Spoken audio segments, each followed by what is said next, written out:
All right, here we are again with another. All right, here we are again with another hip hop community conversation with Minister Server. Today, I'm honored to have my brother. Today, I am honored to have my brother. You know, my true brother. Um,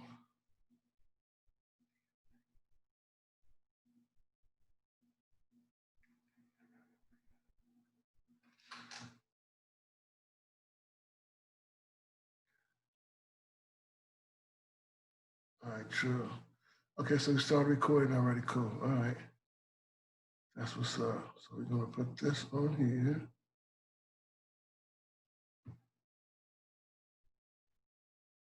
We're gonna put this on here.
Ropes grow.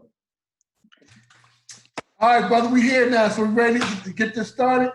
That's right. Let's do this, man. Let's get this All right, on. man. Well, I would like to get this started. If it was okay with you, I'd like to start with a prayer. Please do. Please do. All right, cool. So right now, I invite you to allow your eyes to gently close so you can focus on the creator within you, the divinity within you. I invite you to be consciously aware of your breathing in and breathing out. We know that breath and spirit are one and the same. And in the name of the Most High, the Creator, source energy, known by many different attributes, and with us that is never a dispute.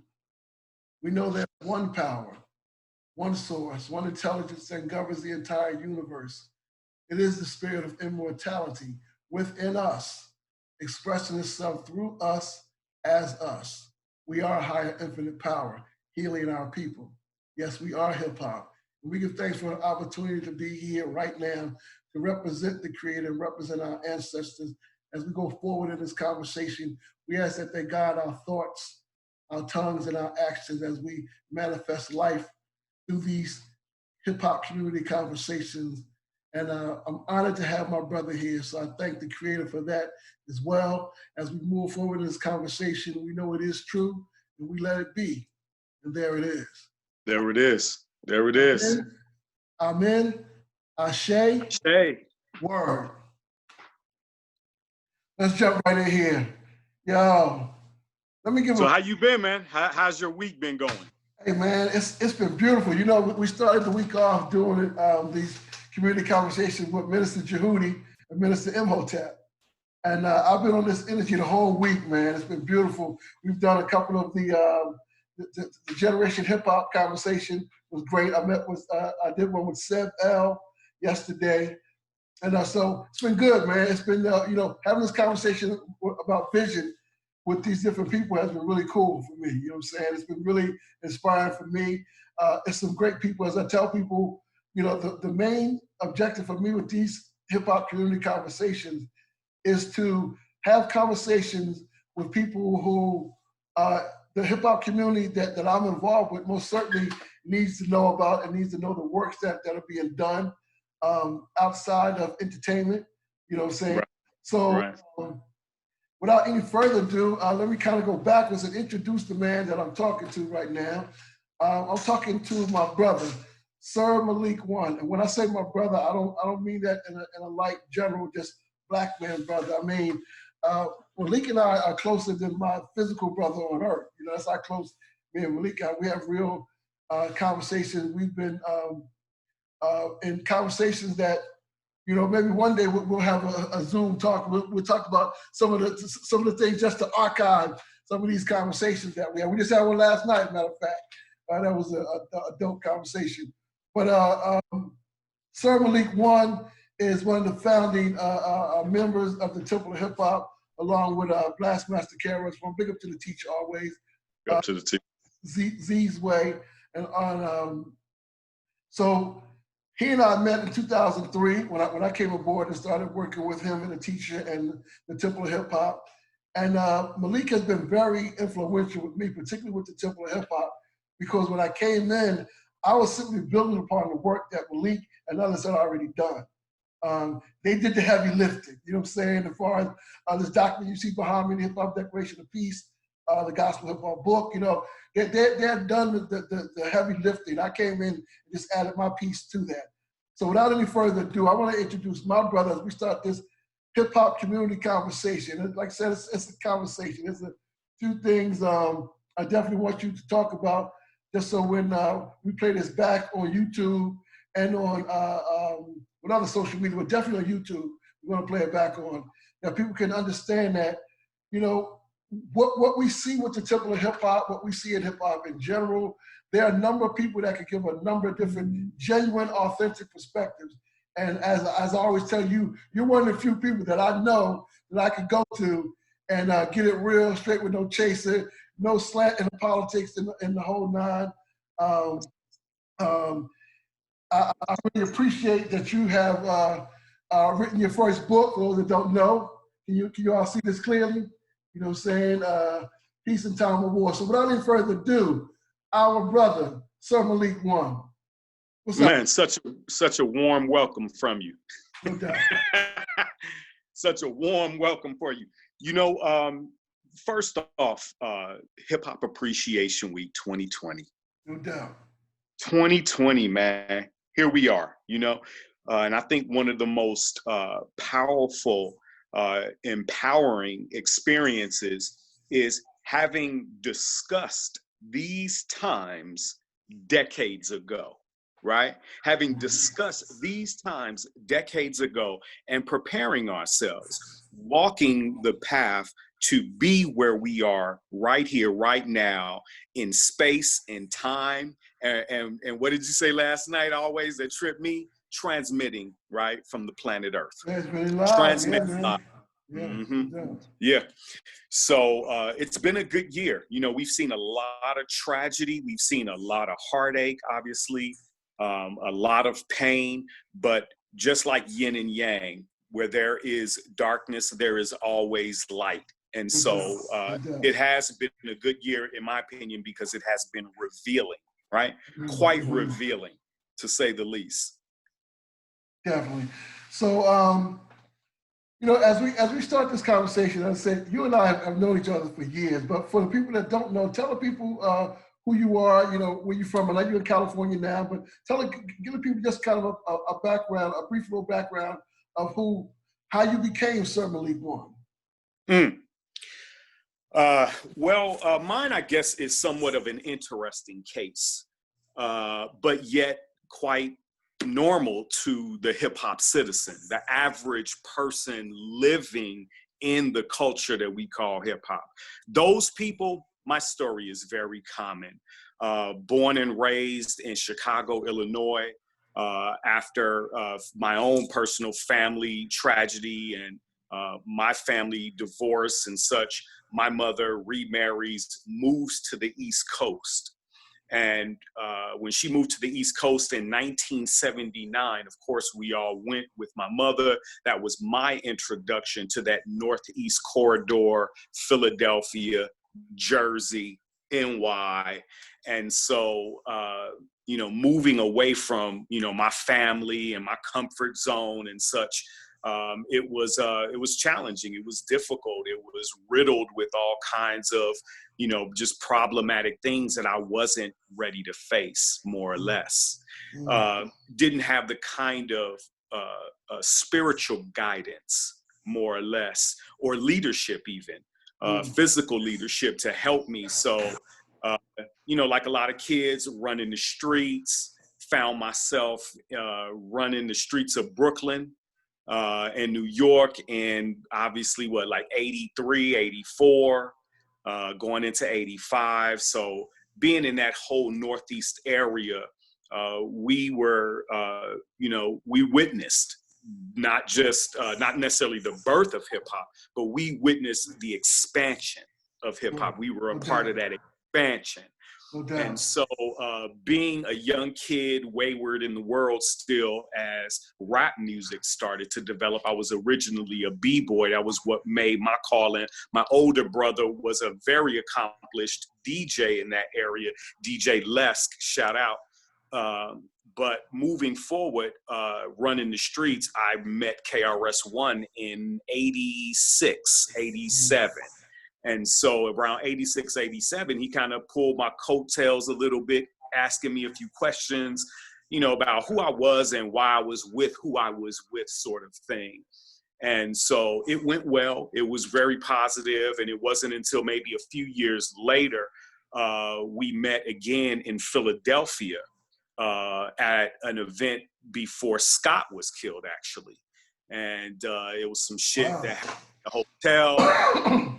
Nonsense, but the hotel that they ended up booking was booked through an organization that my ex-wife actually helped to put together, who brought BDP to Philadelphia. Okay.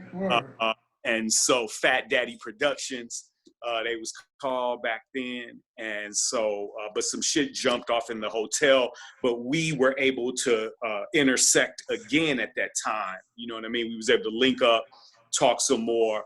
But for me, it wasn't really until after 89 and the Stop the Violence movement. You mentioned Professor Z, a very critical player in the development of the Temple of Hiphop, who helped, structure and organize the mission of the Stop the Violence movement and what its goals, what its aims were. And then that grew obviously into HEAL.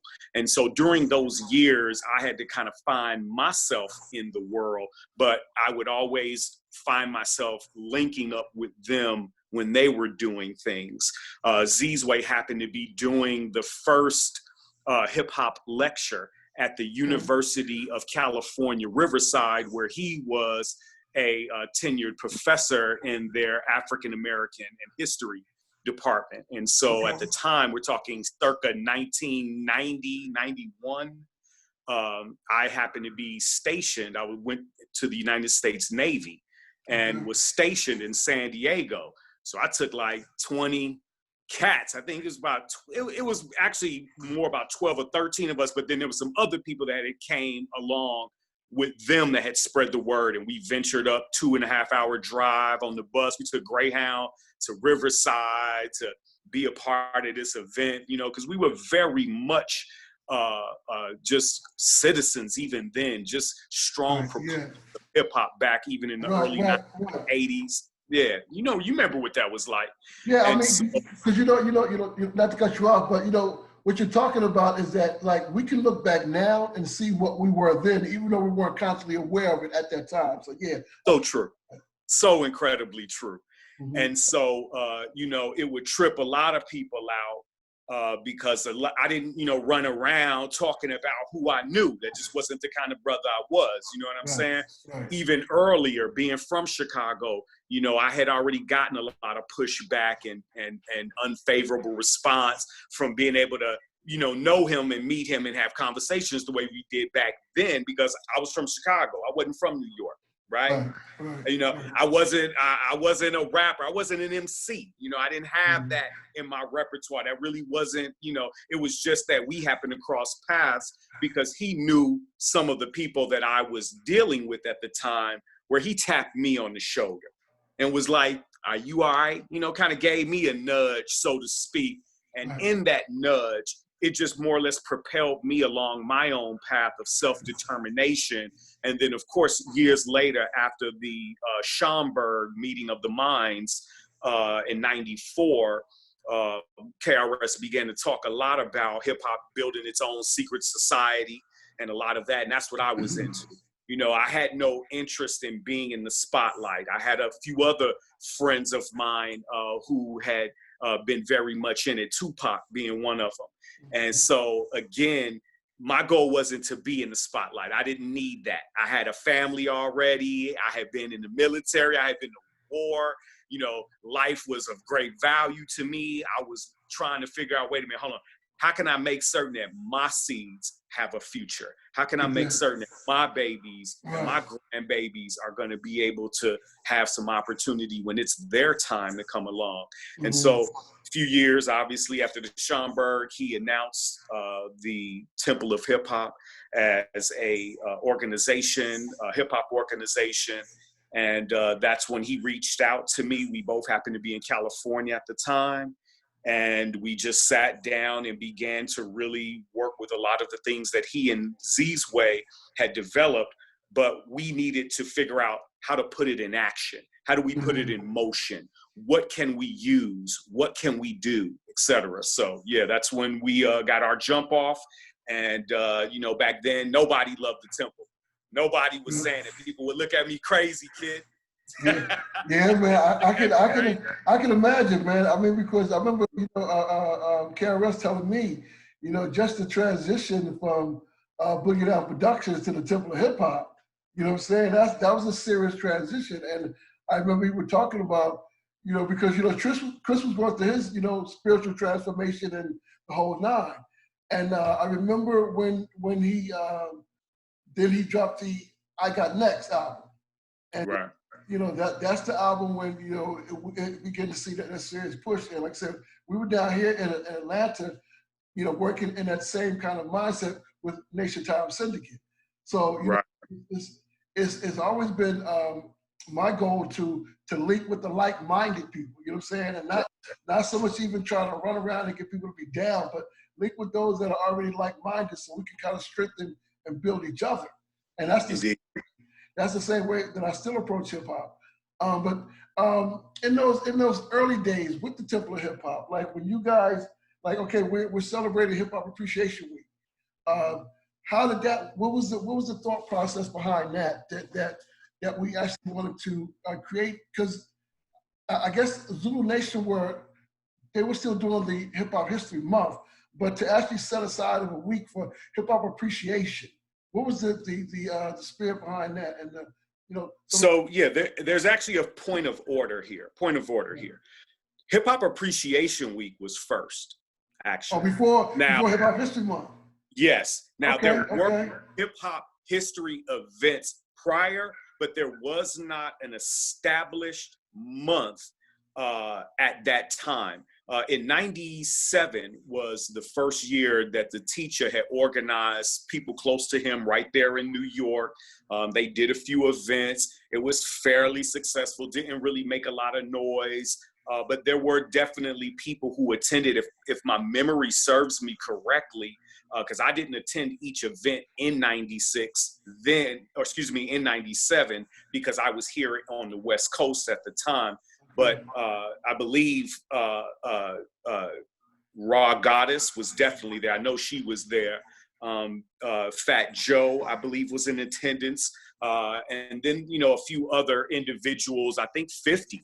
I think they said 50 was him and Ja Rule were some of the earlier cats who would show up in some of the early lectures and speaking engagements that the teacher had been doing.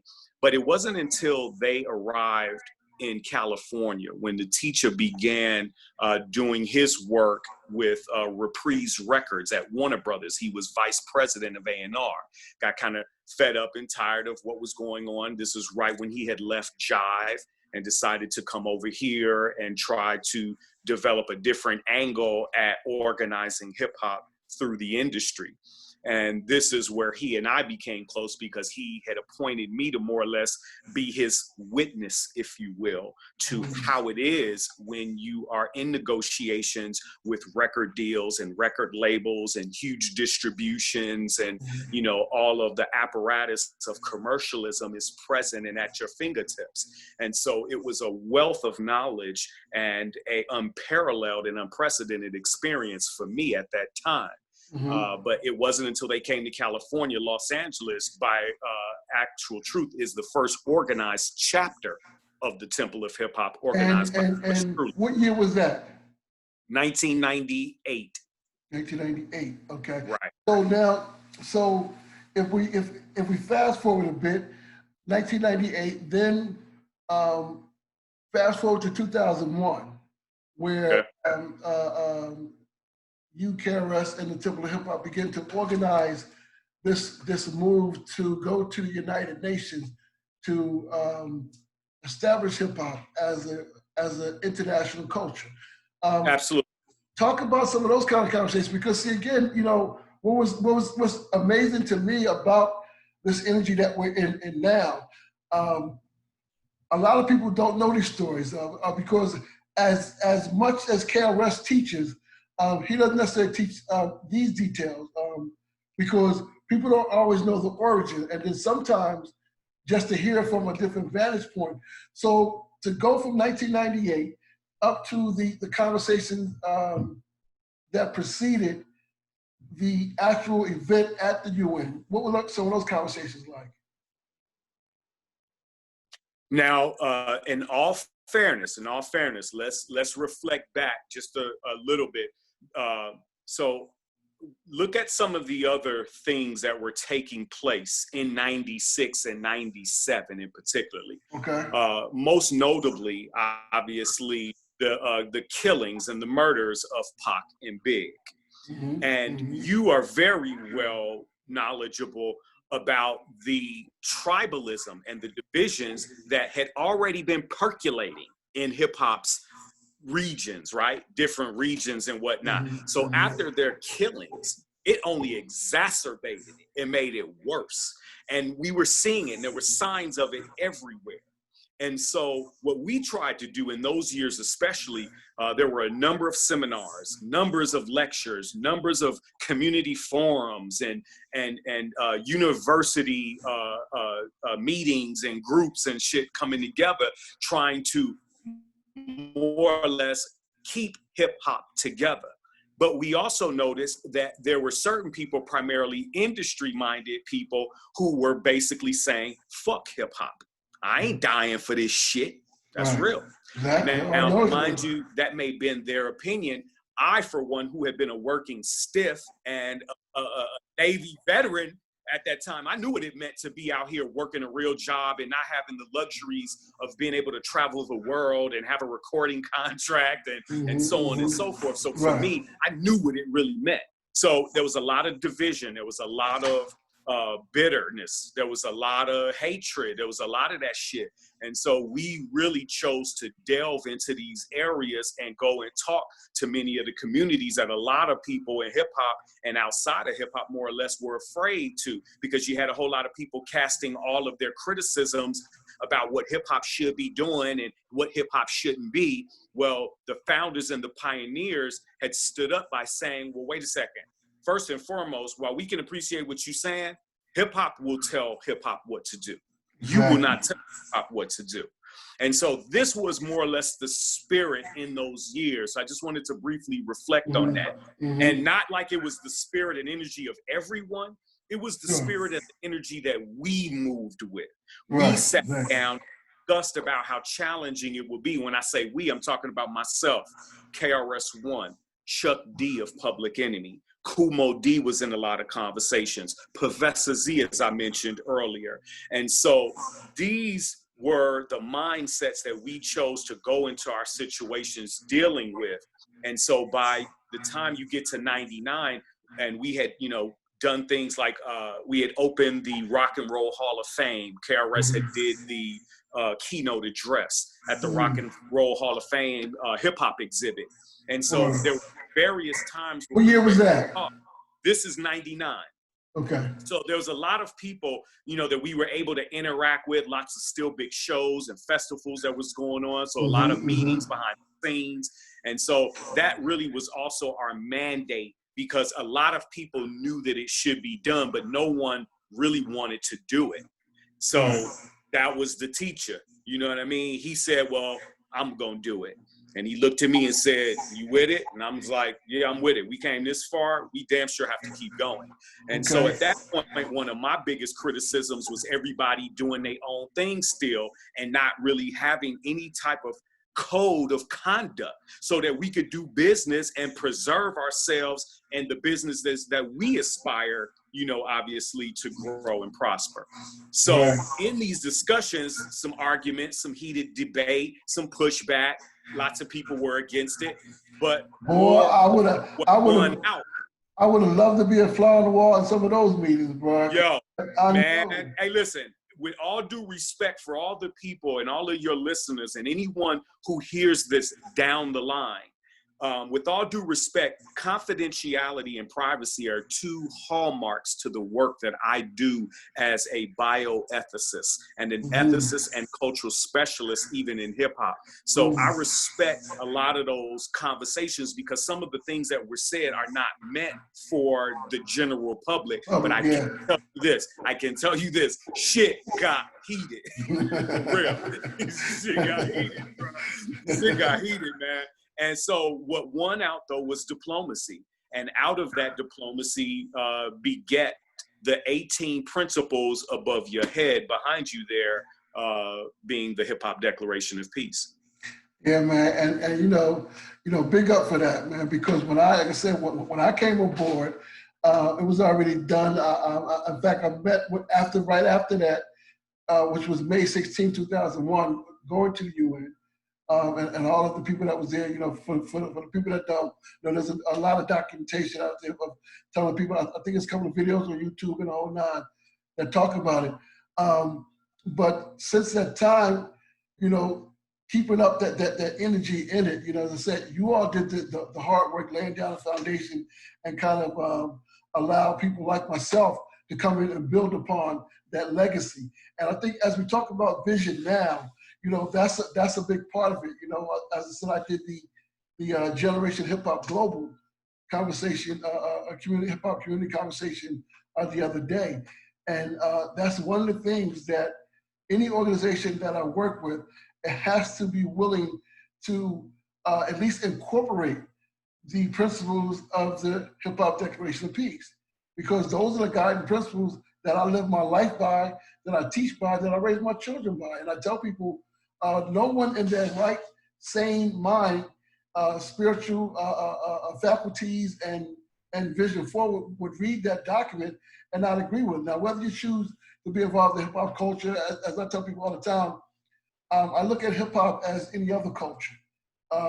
You can be born into it and still not care about it, but if you care about it, then something's going to resonate in your spirit, and then you go to God and you go to the ancestors and you get your instruction of what your mission is, because all of us, I believe, have an individualized mission, and yet it's built into the collective. So when I first got, and this was prior to even the poster, when I first got the draft, you remember I think it was like 37 articles that you all had to whittle down to make the 18 principles, if I'm not mistaken.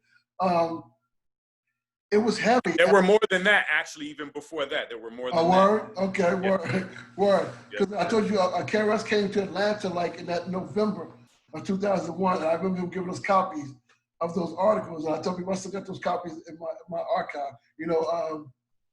So to come to that 18, and then so when I started working with you guys in 2003, and the poster and all that stuff was done, with the different pictures around it, which kind of tells the story as well. I love how, you know, doing the shows when Chris would kind of go around and point out, you know, the different people that, some people in there that people have never seen pictures of before that.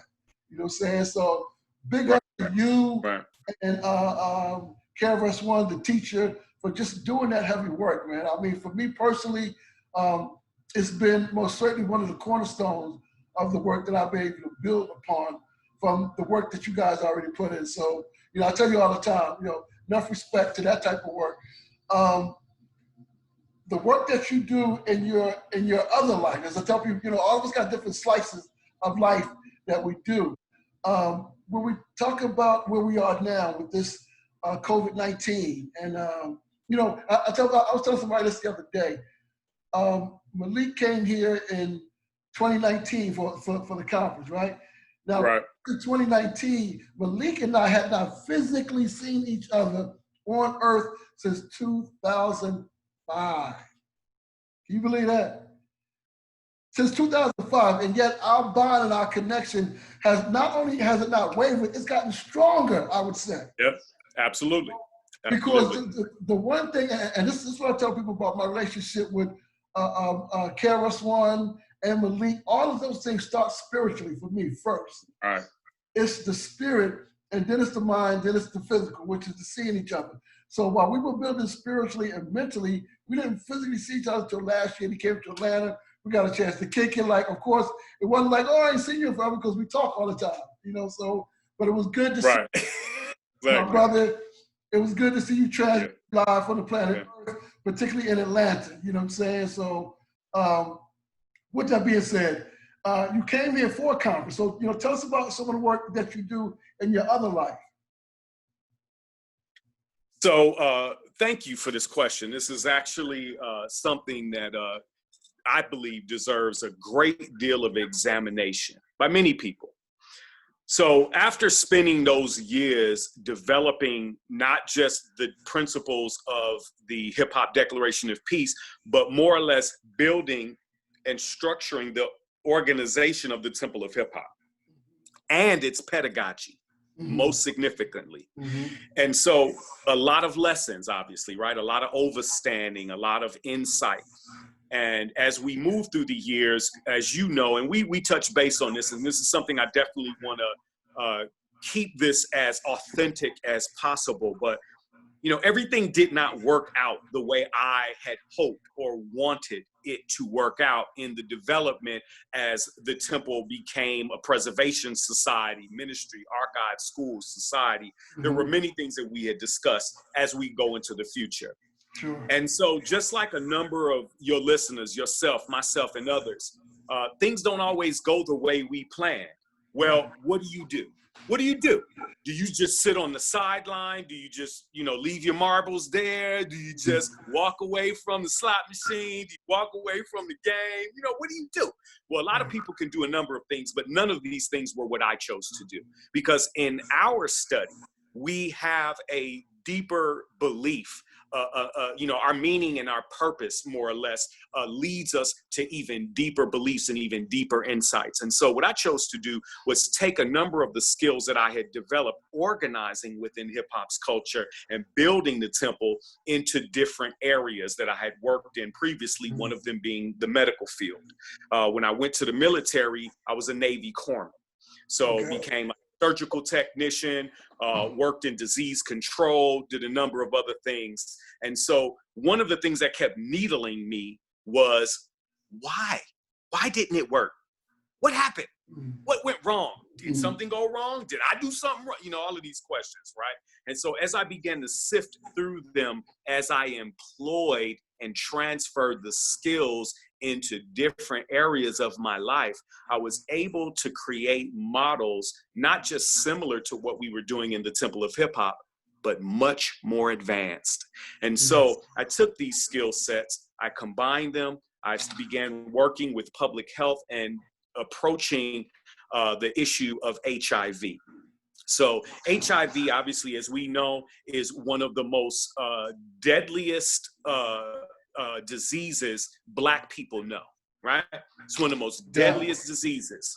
Our community has suffered more anguish and more death and more turmoil than any other cultural or ethnicity on this planet due to this disease, due to this virus. And so, of course, being who I am, I had to lend my talent to something noteworthy, I chose to get behind this cause and learn as much as I could.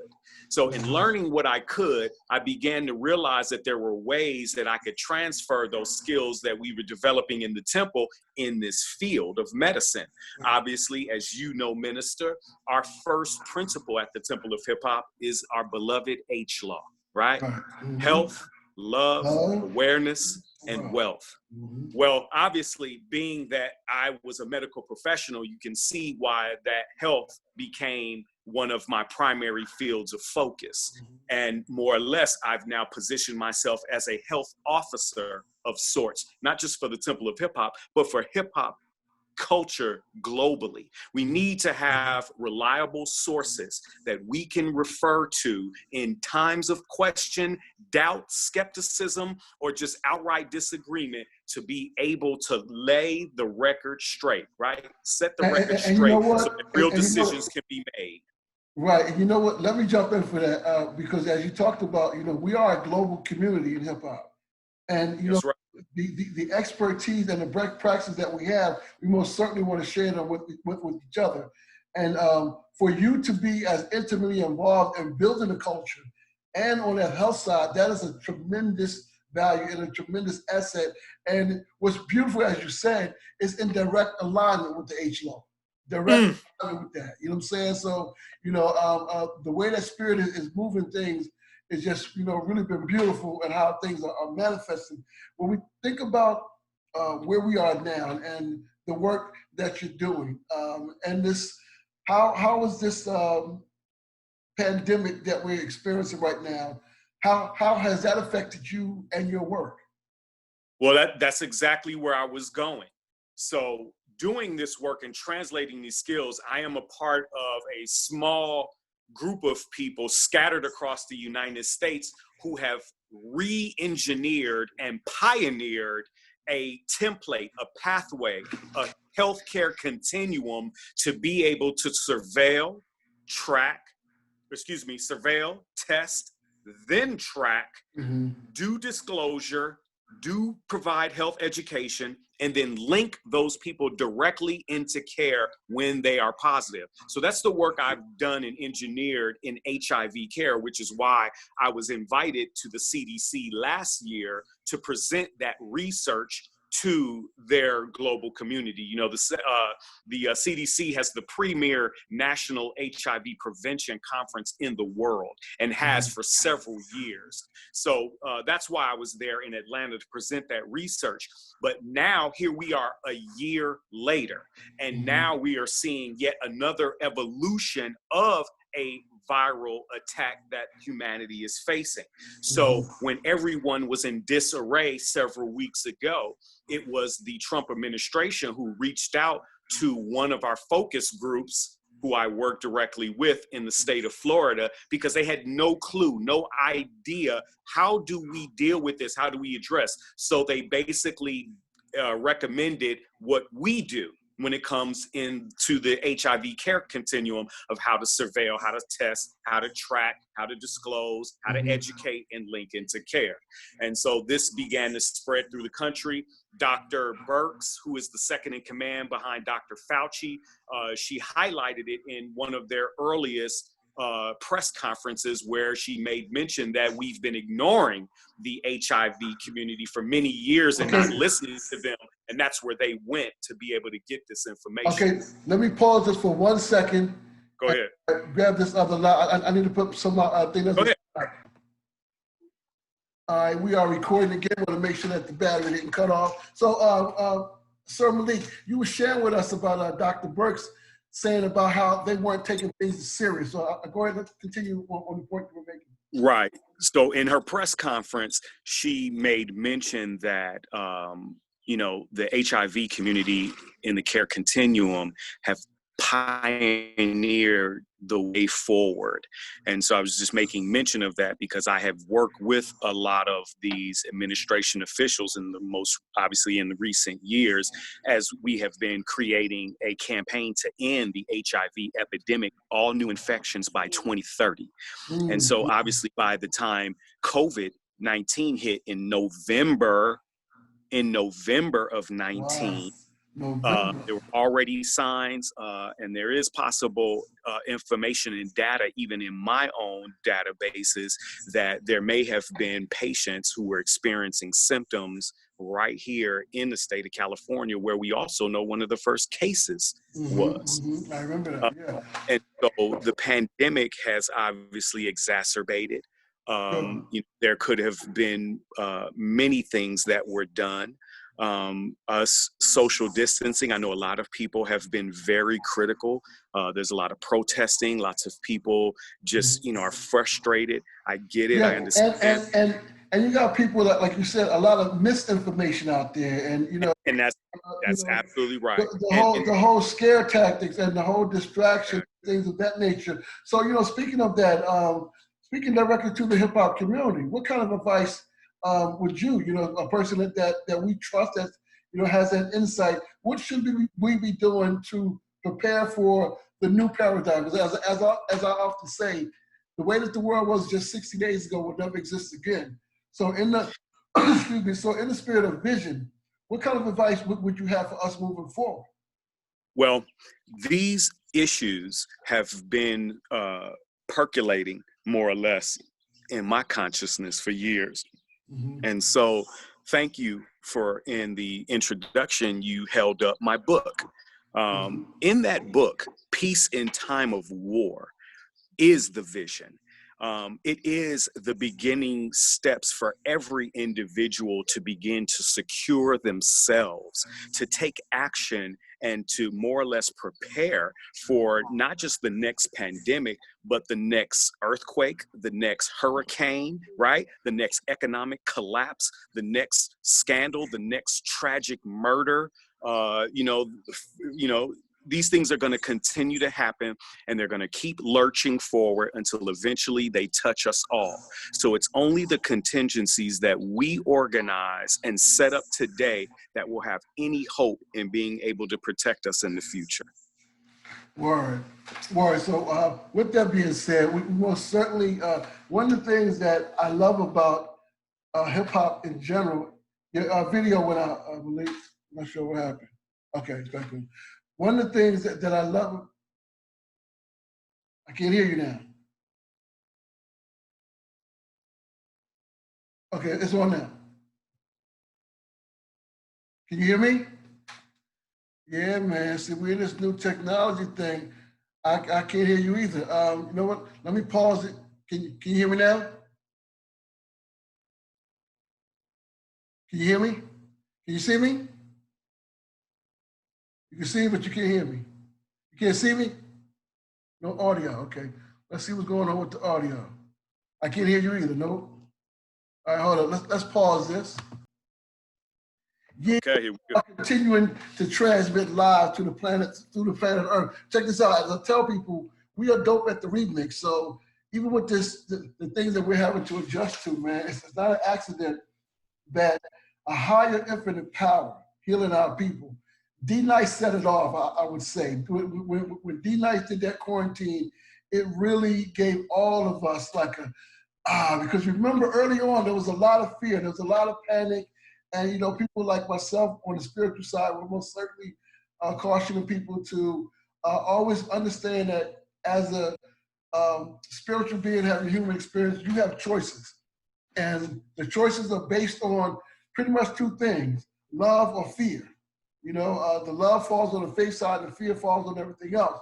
So in the midst of that, the work that you guys are doing, like I said, in your book, it gives some practical ideas. I want to put that up again, because we have to make sure that we get the information that we need to move. That's right. That's been vetted information, and this is very critical. This is information that is scholarly and has been vetted.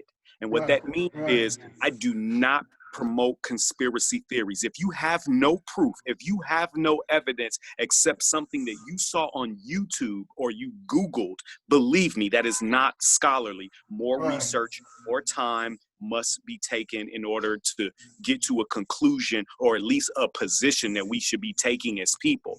And as somebody who's directly in this field, I speak from experience, and that's what you're getting. You're getting experience of how to more or less live a quality hip hop lifestyle Yeah, you wherever you know, are, whatever circumstances. yeah, you know, as you say that, you know, Spirit was just giving me just a mindset. You and I may need to talk after this about doing something that's specifically geared toward the hip hop community, coming from the hip hop community. You know what I'm saying? Because something that you said is really interesting, that um, there's a level of trust and a level of mistrust, you know, particularly things that are coming from the government, you know, and our communities particularly, we have plenty of reasons to not trust them. And with Indeed. and with social media and internet being the way that it is now, it's giving birth to a lot of fear as well. So we have to always find that balance behind having a healthy skepticism and having real people that are qualified to relieve those skepticism with some factual information and some good things that can move us forward. So I appreciate you again and your work doing on that side as well. Time is ticking. I know you're ready to get your day started. You got a lot of stuff going on, which is why we did this. We're going to post this later. We most certainly, this is the first of many conversations. Now that I'm getting a new handle on this technology, I'm most certainly looking to have those kind of conversations. You know, I do the Hip Hop Bridge Builders podcast. We're ready to start bringing that back, a return, doing that again. So you all will see more of Sir Malik One. You can count on that as well. Let the people know how they contact you to get your book and all of the different things, man. Give your info to the people. The book Also, I see you rocking the dope files in hip hop. I actually pulled out one of the vintage Temple of Hiphop shirts with I see you. the logo on the back. I see you. You know what I'm saying? Just in tribute to you, my brother. You know what I mean? Thank you, brother. You know, tell us about, you know, what you're doing and how are people stay in contact with you. So, you know, a few years ago, you know, I've obviously been mentoring and teaching through all of these years. And so a couple Hold of on. Let me just say this. Yes, he has been doing a lot of work, and I had to pull him kicking and screaming into social media because he's doing so much work on Earth. He's like, social media is one thing. I'm on Earth doing the work. I'm like, yeah, Malik, but we need you on social media. So yeah, go ahead. I will give you your just due on that one, because you have been needling me some fierce through the years to come back into circulation. And like always, there's always time for everything. Nothing ever happens before its time. No doubt, and so for me, doubt. like what we teach at the temple is about being prepared. So I put this work together, and it's a very significant work. It's available on Amazon currently. You can get it in an ebook. There's actually music that's going to be coming out with the book that I've been able to put together. We had some events pre-scheduled for Philadelphia and DC this week, obviously had to be cut back and shut down because of, you know, the COVID pandemic. But you can access that book on Amazon, and you can begin your own path, your own study, your own development and research into your own self-strategy towards survival in these times. You can find me also, as you mentioned, at Fathers in Hip Hop. It's an organization with another young comrade I've been working closely with. His name is Justified. And we've been Respect Justified. Looking forward to all Hip Hop Appreciation Week respect. long. That's right. He's been doing a COVID pandemic relief where we are basically walking up on fathers out here on the West Coast with their kids and giving them $25, $50, $100 gift cards so that they can be blessed in this mess and be able to continue to do the things that they need to do to take care of their families. That's a higher infinite power, healing our people in action. Absolutely. So go check that out on Instagram. That's a humble, intuitive person helping our problems in action. That's powerful. So definitely a good brother doing a lot of good work. I think we've given away several $1,000s to date. It's going to carry on all the way to Father's Day in June, where we're also doing a few other events. We're going to probably have a hip hop father-daughter dance. We had a 3-on-3 basketball tournament tournament scheduled as well. We also have some other people that are being nominated for the awards for Fathers in Hip Hop, you being one of them.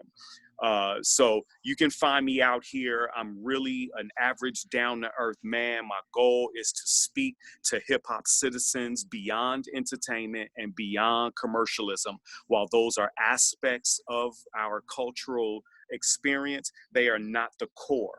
And it is important for us to return to that core and be mindful that these entertainers, while they have a very important role in our development, let's be careful about who we choose to subscribe to, who do not necessarily value hip hop and its preservation as a culture for peace and so let's be that's a whole nother convo on that, brother. Well, you get me stirred up talking about that, but that's so real, brother.